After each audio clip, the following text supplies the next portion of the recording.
Sometimes the people carrying the heaviest burdens are the same people who still find a way to help someone else. On a cold Thursday evening in rural Pennsylvania, Emily Carter sat alone at her small kitchen table, staring at a stack of overdue bills that seemed to grow taller every week. The single mother of one had spent the last 7 years doing everything she could to stay afloat after her husband walked away and never looked back. At 32 years old, she worked long shifts at a roadside diner just outside town, poured coffee for truck drivers before sunrise, cleaned tables after dark, and somehow still found enough energy to come home and help her 8-year-old son Noah with homework. But lately, even her determination wasn't enough. The rent on their tiny 2-bedroom apartment had increased again. The aging sedan she relied on to get to work needed repairs she couldn't afford. And the savings account she'd once promised herself she would build for Noah's future now held less than $20. Emily carefully opened a notice that had arrived that morning and immediately felt her stomach tighten. It was the final warning from her landlord. If she couldn't pay the balance within 10 days, she and Noah would be forced to leave. She folded the paper before her son could see it and slipped it beneath a pile of coupons. Noah was sitting on the couch nearby, focused on a science project he was building from cardboard and glue. He looked up and smiled. "Mom, when I grow up, I'm gonna buy you a big house." Emily smiled back, but her eyes burned. "You just worry about finishing 4th grade first, buddy." Noah laughed, completely unaware of how close they were to losing everything. Later that night, after putting him to bed, Emily stood quietly in the doorway of his room. The soft glow of a nightlight illuminated the walls covered with drawings, baseball posters, and school awards. Everything Noah loved fit inside that small room. The thought of having to tell him they might not have it much longer made her chest ache. She stepped into the hallway and leaned against the wall, taking a slow breath. She had always believed that if she worked hard enough, things would eventually get better. But for the first time in years, doubt had started creeping in. The next morning came too quickly. Emily drove 12 miles to the diner with the heater barely functioning and the check engine light glowing on the dashboard. During her shift, she smiled at customers, refilled coffee cups, and pretended everything was normal. Nobody could tell that she was calculating every dollar in her head. Nobody knew she was wondering whether she could afford groceries after paying the electric bill. By the time the evening rush ended, exhaustion settled into her bones. She collected her tips, tied her jacket tighter against the cold, and prepared for the drive home. What Emily didn't know was that within the next few hours, a single decision would place her on a path she never could have imagined. And before the week was over, the entire town would know her name. The parking lot behind the diner was nearly empty when Emily stepped outside that evening. A sharp wind swept across the asphalt, carrying the scent of rain and distant wood smoke from nearby homes. She pulled her jacket tighter and glanced at her phone. It was almost 9:30. Noah was staying with her neighbor Mrs. Henderson for another hour, giving Emily enough time to stop by a discount grocery store before heading home. Every dollar mattered now, and she had become an expert at stretching a budget farther than most people thought possible. As she walked toward her aging sedan, something unusual caught her attention. Parked near the far edge of the lot, beneath a flickering streetlight, sat a motorcycle unlike anything she had ever seen up close. The machine looked immaculate, its black paint reflecting the yellow glow overhead. Even from 50 feet away, Emily could tell someone took tremendous pride in it. The motorcycle stood alone, almost like it had been placed on display. She paused for a moment before continuing toward her car. Normally, she would not have given it a second thought, but something felt strange. 2 young men stood near the motorcycle, looking around more than they looked at the bike itself. A third person lingered several yards away, hands buried in his pockets. Emily frowned. The diner had already closed. Most of the nearby businesses were dark. There was no obvious reason for anyone to be gathered around a motorcycle in an otherwise deserted parking lot. She opened her car door, but hesitated. One of the men glanced over his shoulder, then quickly looked away. Another crouched beside the motorcycle as if examining something. Emily told herself it was probably nothing. Maybe they knew the owner. Maybe they were waiting for someone. Yet the uneasy feeling remained. For the past several years, life had taught her to trust her instincts. They had helped her avoid trouble more than once. She climbed into her car, but did not start the engine. Instead, she watched through the windshield. A minute passed, then another. The group continued glancing around the lot. Nobody appeared relaxed. Nobody appeared to be enjoying a conversation. They looked nervous. Emily felt a knot forming in her stomach. She thought about driving away. After all, she had enough problems of her own. Rent was overdue. Her refrigerator was nearly empty. Her son needed new shoes. Getting involved in someone else's situation was the last thing she needed. Yet she could not shake the feeling that something was wrong. She remembered all the times strangers had looked the other way when she needed help. The memory left a bitter taste. Looking once more at the motorcycle beneath the streetlight, Emily slowly reached for her phone. She still had no idea who owned it. She did not know that its owner was about to change the course of her life. All she knew was that if trouble was unfolding in front of her, pretending not to see, it would be something she regretted later. Taking a deep breath, she stepped back out of her car and started walking toward the far side of the parking lot. Emily's boots clicked softly against the pavement as she crossed the parking lot. The three men noticed her almost immediately. One straightened up and offered an awkward smile that did not reach his eyes. Another stepped away from the motorcycle and shoved his hands into his jacket pockets. Emily stopped several feet away, forcing confidence into her voice even though her heart was beating faster than she wanted to admit. "Everything okay over here?" she asked. For a brief moment, nobody answered. The men exchanged glances. "Yeah," one finally said. "Just waiting for a friend." Emily nodded slowly. The explanation sounded rehearsed. She looked around the empty lot. No other vehicles were nearby. No friend seemed to be coming. The motorcycle remained parked beneath the streetlight, spotless and impressive. Something about the situation still felt wrong. "That your bike?" she asked. The same man hesitated. "Sure." The answer came too slowly. Emily immediately knew he was not telling the truth. She pulled her phone from her pocket. "Good," she said calmly. "Then you probably will not mind if I call security and let them know someone is watching it." The atmosphere changed instantly. Nobody threatened her. Nobody raised their voice. But the nervous energy became impossible to miss. One of the men muttered something under his breath. Another looked toward the road. Emily pressed a few buttons on her phone and lifted it to her ear. In reality, she had not even completed the call yet, but the gesture alone seemed to be enough. Within seconds, the three men began walking away. At first they moved casually. Then they picked up their pace. Less than a minute later, they disappeared beyond the edge of the parking lot. Emily lowered the phone and released a breath she had been holding. The entire encounter had lasted only a few minutes, yet it left her shaken. She stared after the men, wondering whether she had overreacted. Maybe she had. Maybe she had not. Either way, the motorcycle remained exactly where it had been. She turned to leave when a deep voice spoke from behind her. Most people would have kept walking. Emily spun around. Standing several yards away was a man she had not seen approach. He was tall, broad-shouldered, and appeared to be somewhere in his late 40s. A leather vest rested over a dark jacket. The emblem on the back instantly caught her attention. She recognized it from television and news stories. Her pulse jumped. The motorcycle belonged to him. The man glanced toward the direction the others had gone before, returning his attention to Emily. "I watched the whole thing from across the street," he said. "You did not know whose bike it was, but you still stepped in." Emily suddenly felt self-conscious. "I just thought something looked off." The man studied her for a moment. His expression remained serious, but there was gratitude in his eyes. Not many people do that anymore. Emily was unsure what to say. She simply nodded. She had expected an intimidating stranger. Instead, she found someone speaking with quiet sincerity.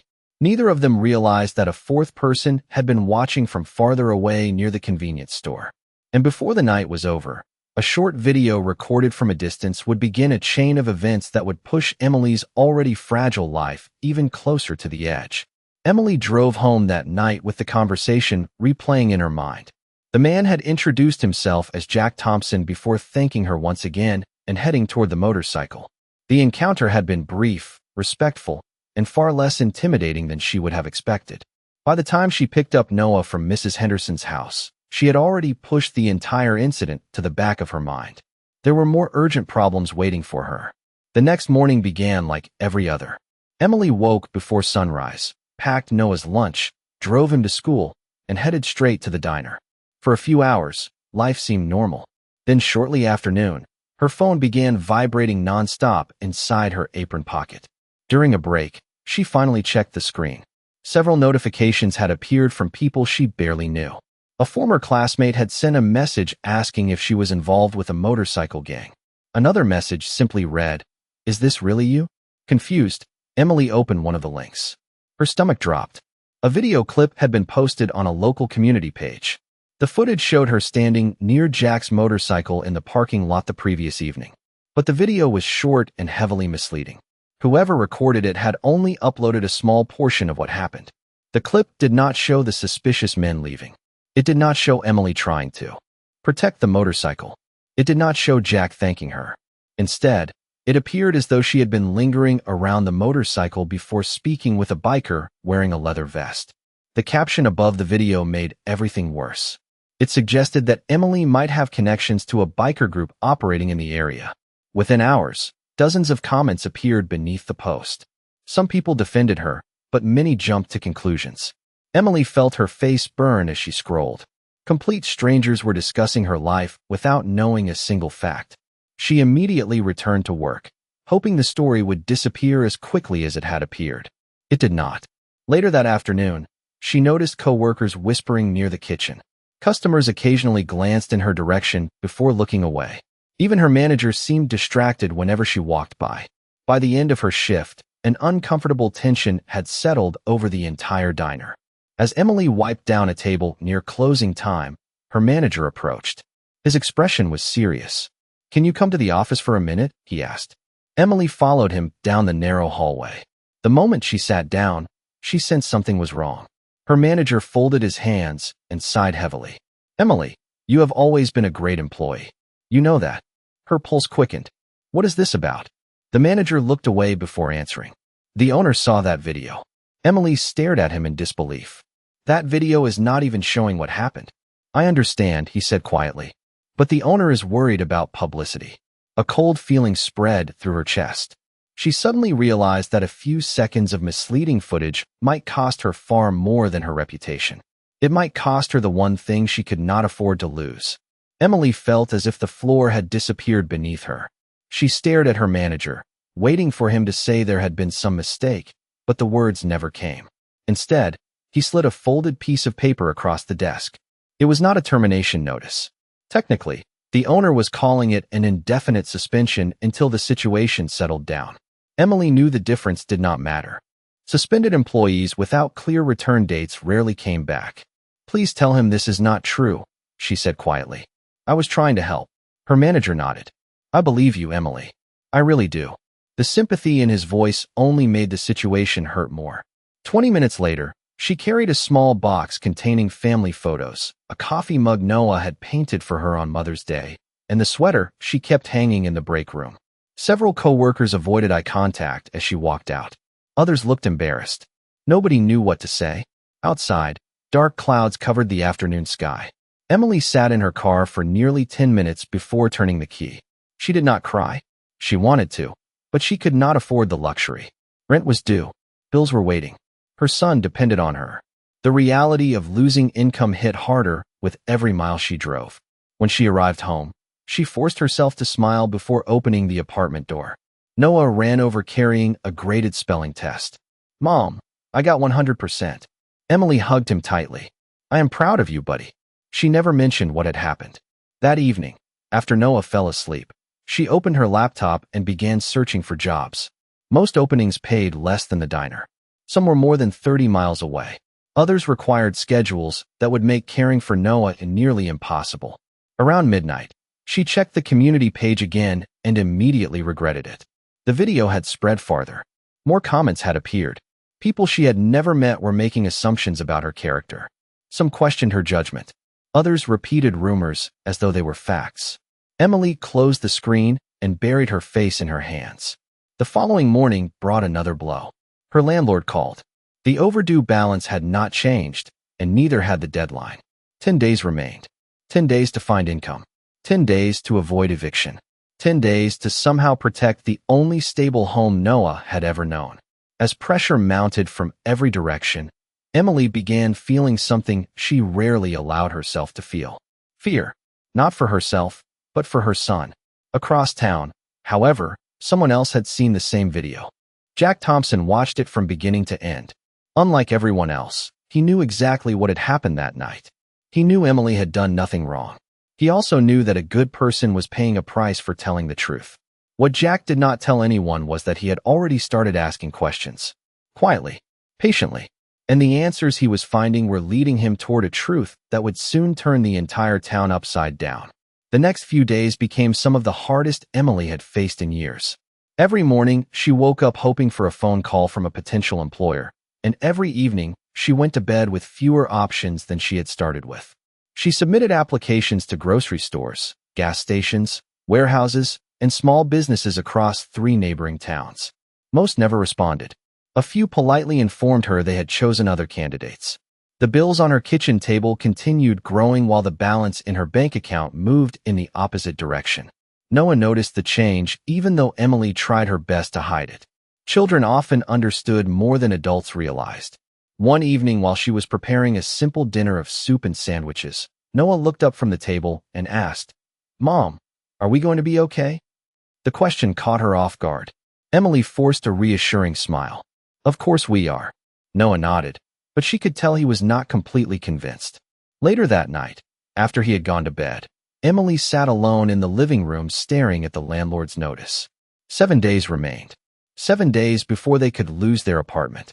Across town, Jack Thompson continued quietly gathering information. He visited the parking lot where everything had started and spoke with employees from nearby businesses. Most people only knew pieces of the story. Some had heard rumors. Others had watched the misleading video and assumed it told the whole truth. But Jack was interested in facts, not assumptions. During one conversation, a store employee mentioned something important. A security camera mounted above a neighboring business had a clear view of part of the parking lot. The business had been closed the night of the incident, but the recording system might still have captured everything. Jack immediately followed the lead. Meanwhile, Emily faced another setback. Her aging sedan refused to start after a grocery trip. She sat behind the wheel in the parking lot, turning the key again and again with no success. A stranger eventually helped her push the car into a safe parking space. The repair estimate arrived the next morning. It was more money than she had available. Without transportation, finding work became even more difficult. For the first time, Emily allowed herself to imagine what would happen if things continued getting worse. The thought terrified her. Yet despite everything, she refused to blame anyone else. She never cursed the people online. She never complained about bad luck. She simply kept moving forward because Noah depended on her. What Emily did not know was that someone had been watching her struggle from a distance. Jack had learned about her lost job. He had learned about the overdue rent. He had even learned about the broken car. The more he discovered, the more respect he felt for the woman who had stepped into that parking lot to help a complete stranger. Then, late on a Friday afternoon, the breakthrough finally arrived. The security footage had been located, and what it showed was about to change everything. By Saturday morning, the truth was no longer hidden inside a security system. The footage showed everything clearly. From the moment Emily stepped out of the diner to the moment the suspicious men walked away, every detail had been captured. There was no confusion, no missing context, no evidence of wrongdoing. The video showed a concerned single mother noticing unusual behavior, approaching cautiously, and taking action when nobody else would. It also showed the 3 men leaving immediately after realizing attention had been drawn to them. Most importantly, it proved that the short clips circulating online had told only a fraction of the story. Jack watched the recording twice before making a single phone call. Then another. By noon, several people in town had seen the full footage. By evening, the truth began spreading faster than the rumor ever had. Emily knew none of this. She spent the day filling out job applications and trying to figure out how to stretch the remaining groceries through the week. Her focus remained on survival. Around 4 o'clock that afternoon, her phone suddenly started buzzing. At first she ignored it. Then the calls kept coming. Messages appeared one after another. Confused, she finally opened one. It was from a former coworker. "Emily, have you seen the new video?" Another message followed. "I am so sorry. We all got it wrong." Then another. And another. Emily's hands trembled as she opened a link. The full security footage filled the screen. She watched silently. Every second of the truth unfolded exactly as she remembered. By the time the recording ended, tears had formed in her eyes. For days she had felt powerless while strangers judged her based on a false impression. Now the truth was finally visible for everyone to see.